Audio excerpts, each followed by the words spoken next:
The night everything changed, Celeste Morgan smoothed the fabric of her emerald green dress as she stepped out of the taxi, in front of the Grand Meridian Hotel. The October evening air carried the scent of autumn leaves and distant rain. At 28, she possessed a quiet elegance that came from years of working in Manhattan's competitive marketing world. Tonight felt different though, heavier somehow, as if the universe itself was holding its breath.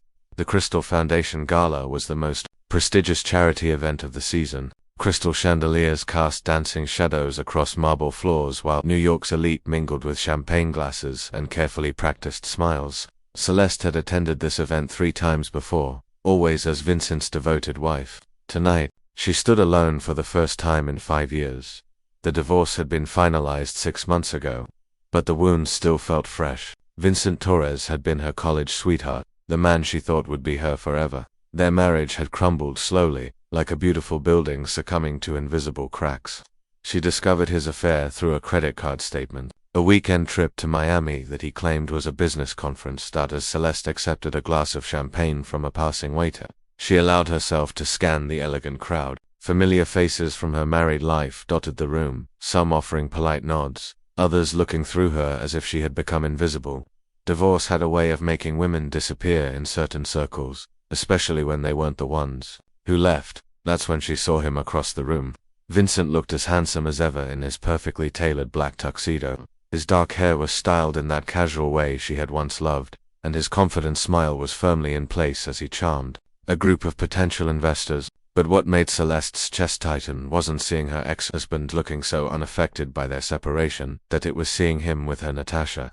Winters clung to Vincent's arm like a designer accessory. At 24 she had the kind of Instagram beauty that photographed perfectly under any lighting. Platinum blonde hair cascaded over one shoulder of her barely there red dress. She was everything Celeste wasn't, tall where Celeste was average height, blonde where Celeste was brunette, loud where Celeste was thoughtful. Celeste had known about Natasha during the divorce proceedings, but seeing them together in person made the betrayal feel raw all over again. She was considering a quiet exit when Vincent's gaze found hers across the crowded ballroom.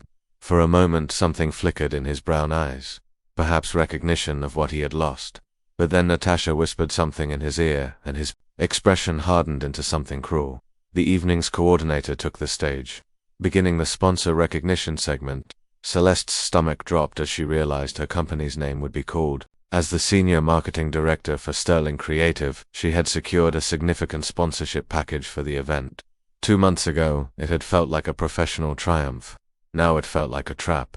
Please join me in thanking Sterling Creative and their representative Celeste Morgan for their gold-level sponsorship, the coordinator announced. Polite applause filled the room as Celeste raised her hand in acknowledgement, her cheeks warming under the unwanted attention. That's when Vincent made his move. Well, Celeste. Vincent's voice carried clearly across the nearby conversations. As he approached with Natasha in tow, his tone was jovial to anyone listening. But Celeste caught the underlying venom. How wonderful to see you out and about. You look like you're trying very hard tonight. The conversations around them quieted. As people sensed drama brewing, Natasha giggled, a sound like breaking crystal. Vincent, you're terrible, she said, but her green eyes sparkled with malice. I'm sorry, I don't think we've been properly introduced. I'm Natasha Winters. I've heard so much about you from Vincent.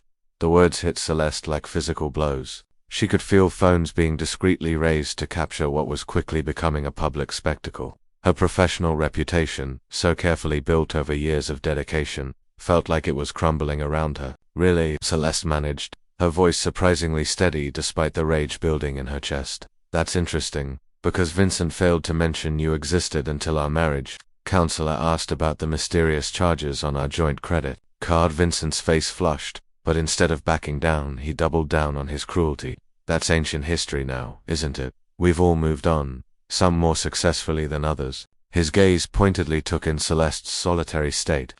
I have to say, I'm surprised to see you here. After everything that happened, I would have thought you'd want to keep a lower profile. The crowd around them had grown larger, drawn by the unmistakable scent of scandal. Celeste could hear whispers starting, could see satisfied smirks on some faces and sympathetic frowns on others.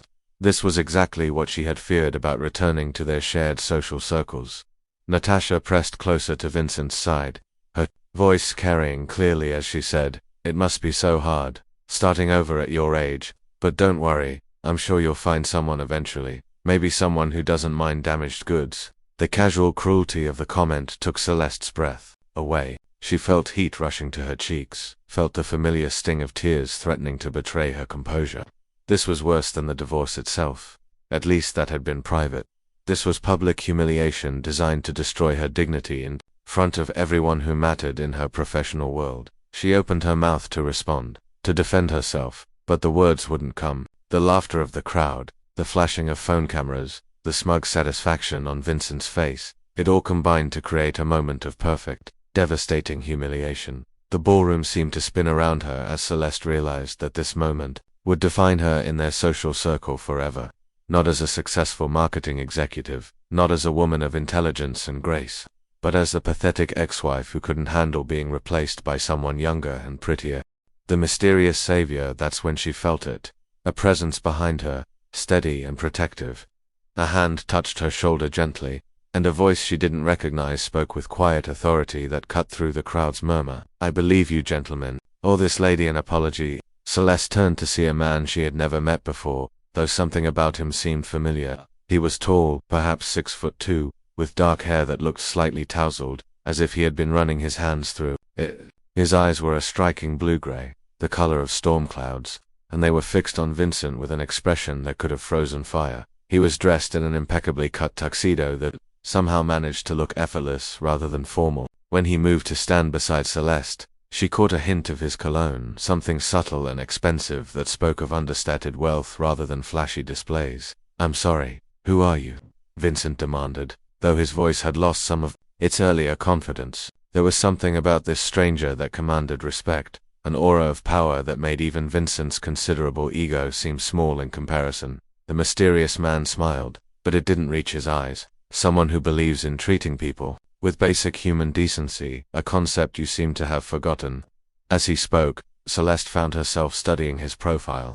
There was something aristocratic about his features, high cheekbones, a strong jaw, and those remarkable eyes that seemed to see everything more than his physical appearance. It was the way he carried himself that caught her attention. This was a man accustomed to being in control, to having his words carry weight. The crowd around them had grown silent, sensing that the dynamic of the evening had suddenly shifted. Even Natasha seemed to shrink back slightly, her earlier bravado fading in the face of this stranger's quiet intensity. "This is a private conversation," Vincent said, trying to regain control of the situation. "It became my concern the moment you decided to publicly humiliate a lady." The stranger replied, his voice never rising above a conversational tone, yet somehow carrying to every corner of the nearby crowd. "And from where I'm standing, this looks less like a conversation and more like a performance designed to make yourself feel better about your own inadequacies." The words hung in the air like a challenge. Vincent's face cycled through several shades of red while Natasha's grip on his arm tightened noticeably. "And you are," Vincent repeated, voice taking on an aggressive tone. The stranger extended his hand toward Celeste instead of answering Vincent directly. "Adrian Blackstone," he said, his voice warm as he focused entirely on her. "And you're Celeste Morgan. I've heard wonderful things about your work at Sterling Creative." Celeste accepted his handshake, surprised by the genuine warmth in his grip, and the way his attention made her feel like the only person in the room. "You know my work. Your campaign for the Urban Gardens initiative last year was brilliant," Adrian replied, his storm-gray eyes never leaving her face. "The way you positioned community gardening as both environmental activism and neighborhood healing was inspired." The compliment, so specific and professional, helped restore some of Celeste's equilibrium. She had poured her heart into that campaign, working nights and weekends to craft messaging that would resonate with city officials while maintaining grassroots appeal. "Thank you," she said, genuinely touched that someone had noticed and remembered her work. "That project was particularly meaningful to me." Vincent cleared his throat loudly, clearly annoyed at being ignored. "Yes, well, Celeste always was better at selling fantasies than facing reality." Adrian's expression didn't change, but something cold flickered in his eyes as he finally turned his full attention to Vincent. "I find it fascinating that someone would criticize their ex-wife's professional accomplishments at a charity event. Tell me, what brings you here tonight? Are you a regular supporter of children's causes?" The question seemed innocent enough, but there was something in Adrian's tone that made it feel like a trap. Celeste knew that Vincent attended these events, primarily for networking opportunities rather than charitable impulses, and she had never seen anyone call him out on it so elegantly. "We support various causes," Vincent stammered, suddenly looking less sure of himself. "How generous," Adrian replied, his tone making it clear he didn't believe a word of it. "And you, Miss Winters, are you also involved in charitable work?" Natasha's laugh was several pitches higher than normal. "Oh, I do a lot of awareness campaigns on my social media. I have over 300,000 followers, so when I post about causes, it really makes an impact." "Awareness campaigns," Adrian repeated thoughtfully. "How admirable, though I have to say, I'm more impressed by people who write checks than those who write posts." The subtle dig hit its mark, and Natasha's perfectly contoured face flushed pink. Beneath her makeup, several people in the crowd chuckled quietly, and Celeste found herself fighting back a smile. "Now, if you'll excuse us," Adrian continued, offering his arm to Celeste with old-fashioned courtesy, "I believe they're about to start the auction, and I'm particularly interested in bidding on that week in Tuscany." As Celeste placed her hand on his arm, she felt a jolt of electricity that had nothing to do with static and everything to do with the way Adrian was looking at her, like she was precious, like she mattered. It was a feeling she hadn't experienced, and longer than she cared to admit. They moved away from Vincent and Natasha, but not before Celeste heard Vincent mutter something crude under his breath. Adrian must have heard it too, because he stopped walking and turned back. "I'm sorry, did you say something?" Adrian asked, his voice deceptively mild. Vincent, emboldened by what he perceived as Adrian's retreat, spoke louder. "I said, she's not worth the trouble, friend. Trust me, I know from experience." The change in Adrian was subtle but unmistakable. His posture straightened slightly, his jaw set, and those storm-gray eyes went completely cold. When he spoke, his voice carried an authority that made several nearby conversations stop entirely. "Mr. Torres, isn't it? I believe you work at Meridian Financial." It wasn't a question, and the way Adrian said it made Vincent's face go pale. "Small world," Adrian continued conversationally. "Your firm handles some accounts for companies in my portfolio." The implication hung in the air like a sword. Celeste didn't understand exactly what was happening, but she could see that Vincent certainly did. His face had gone from red to white in a matter of seconds. "Your portfolio?" Vincent asked weakly. Adrian smiled, but it was the kind of smile that made predators look friendly. "Perhaps we should discuss this privately. I'd hate for there to be any misunderstandings about professional relationships." Natasha looked confused, but Vincent understood perfectly. Whatever Adrian Blackstone's connection to Meridian Financial, it was significant enough to make Vincent's career prospects suddenly very uncertain. "There's no need for that," Vincent said quickly, his earlier bravado completely evaporated. "I think we've all said enough for one evening." "Wise choice," Adrian replied, then immediately dismissed both Vincent and Natasha from his attention entirely. Turning back to Celeste with a warmth that was startling in its contrast to the ice he had shown her ex-husband. As they walked away, Celeste found herself stealing glances at her unexpected champion. Up close, she could see that his tuxedo wasn't just well-made, it was bespoke, the kind of tailoring that costs more than most people's monthly rent. His watch was understated, but she recognized the subtle craftsmanship of something very expensive. "Thank you," she said quietly as they approached the auction display. "You didn't have to do that." "Yes, I did," Adrian replied simply. "No one deserves to be treated that way, especially someone as accomplished as you." The kiss that changed everything. 3 weeks had passed since the charity gala, and Celeste's life had transformed in ways she never could have imagined. What had started as a rescue from public humiliation had blossomed into something she was afraid to name, afraid to hope for. Adrian Blackstone, as she had discovered, was not just any successful businessman. He was the founder and CEO of Blackstone Technologies, a company whose innovations in clean energy had revolutionized entire industries. At 32, he was one of the youngest billionaires in the country, but more than his wealth, it was Adrian's character that had captured Celeste's heart. Their first dinner had lasted until dawn, conversation flowing like fine wine as they discovered shared values, complementary dreams, and an undeniable chemistry that neither could ignore. Adrian was brilliant without being condescending, powerful without being arrogant, and he treated her like an equal partner rather than a prize to be won. Now, as Celeste prepared for another evening with Adrian, she caught her reflection in her bedroom mirror and marveled at the change. The woman looking back at her seemed to glow from within, her dark eyes bright with possibility, her smile genuine and unguarded. The hurt and humiliation of her divorce had been replaced by excitement for the future. Her phone buzzed with a text from Adrian, running 5 minutes late, crisis at the lab, but nothing that can't wait for you, you're more important. The message made her heart flutter.